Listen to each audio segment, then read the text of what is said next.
3003. Di sini saya akan menjelaskan materi tentang sistem ekonomi di Indonesia. Berikut penjelasannya. Kita masuk ke bagian A, yaitu sistem ekonomi Indonesia. Sistem ekonomi Indonesia merupakan sistem yang menghubungkan elemen-elemen dari ekonomi pasar dan ekonomi terencana dengan karakteristiknya sebagai berikut. Yang pertama, ada ekonomi campuran. Indonesia menerapkan sistem ekonomi campuran yang menggabungkan aspek-aspek ekonomi pasar dengan investasi pemerintah. Yang kedua, sektor pertanian. Pertanian merupakan salah satu sektor utama dalam ekonomi Indonesia, memberikan kontribusi signifikan terhadap produk domestik bruto atau PDB dan lembaga pekerja. Yang ketiga, industri dan manufaktur. Sektor industri termasuk manufaktur semakin berkembang dan berkontribusi terhadap pertumbuhan ekonomi. Yang keempat, sektor jasa. Sektor jasa termasuk peristiwa transportasi dan layanan keuangan juga memainkan peran penting dalam perekonomian. Yang kelima, peran pemerintah. Pemerintah Indonesia memiliki peran aktif dalam mengatur dan mengawasi perekonomian, sehingga menetapkan kebijakan fiskal dan moneter untuk mencapai stabilitas ekonomi dan pertumbuhan yang berkelanjutan. Yang keenam, berkelanjutan dan inklusi sosial. Dalam beberapa tahun terakhir terhadap penekanan pada keberlanjutan dan inklusi sosial dalam pembangunan ekonomi. Yang ketujuh, tantangan. Sistem ekonomi Indonesia menghadapi berbagai tantangan seperti ketidakmerataan pembangunan antar wilayah, pengangguran, kemiskinan, serta dampak perubahan iklim. Selanjutnya, bagian B, klasifikasi sistem ekonomi. Klasifikasi sistem ekonomi dapat dibagi menjadi beberapa kategori berdasarkan cara pengelolaan sumber daya, kepemilikan aset, dan mekanisme pengambilan keputusan. Berikut adalah rangkuman klasifikasi sistem ekonomi. Yang pertama, ekonomi tradisional. Ciri-ciri bergantungan pada adat dan tradisi, produksi barang berdasarkan kebutuhan komunitas.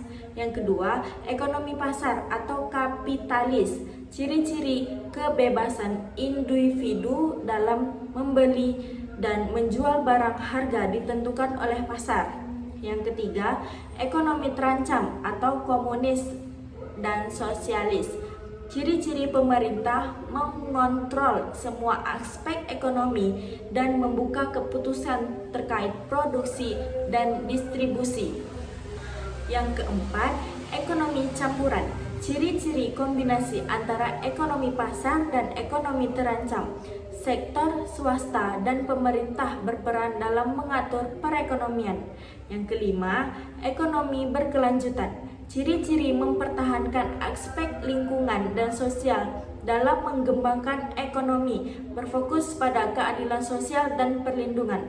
Keenam, ekonomi digital.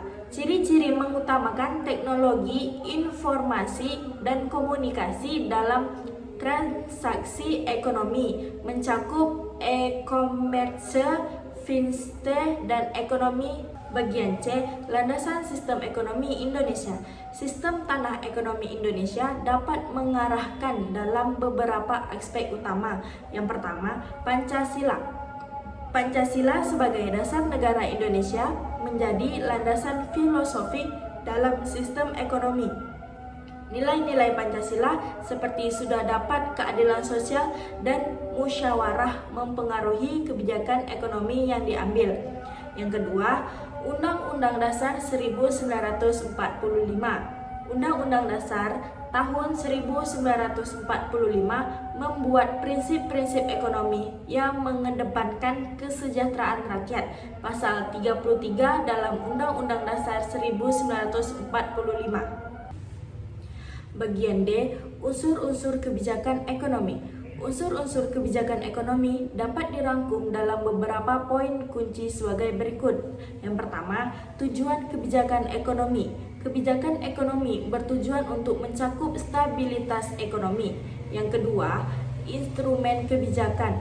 Kebijakan ekonomi dapat dibedakan menjadi dua jenis utama. Kebijakan moneter dilakukan oleh bank sentral untuk mengatur jumlah uang yang beredar dan suku bunga.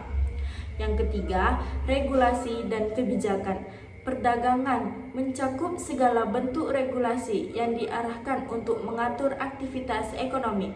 Yang keempat, kebijakan sektor spesifik. Kadang-kadang pemerintah mengeluarkan kebijakan yang ditunjukkan untuk sektor-sektor tertentu dalam perekonomian. Yang kelima, pengaruh globalisasi. Kebijakan ekonomi juga dipenuhi oleh faktor global termasuk perdagangan. Yang keenam, evaluasi dan penyesuaian. Kebijakan ekonomi perlu dievaluasi secara berkala untuk menilai efektivitas dan melakukan penyesuaian yang diperlukan berdasarkan perubahan kondisi ekonomi. Bagian E, kebijakan ekonomi makro. Kebijakan ekonomi makro adalah serangkaian langkah yang diambil oleh pemerintah atau otoritas moneter untuk mempengaruhi perekonomian suatu negara secara keseluruhan. Kebijakan ini bertujuan untuk mencapai tujuan ekonomi yang lebih besar seperti pertumbuhan ekonomi, stabilitas harga, pengurangan pengangguran, dan keseimbangan neraca pembayaran. Berikut adalah rangkuman dari aspek-aspek utama kebijakan ekonomi makro. Ada 6. Yang pertama, kebijakan moneter. Yang kedua, kebijakan fiskal.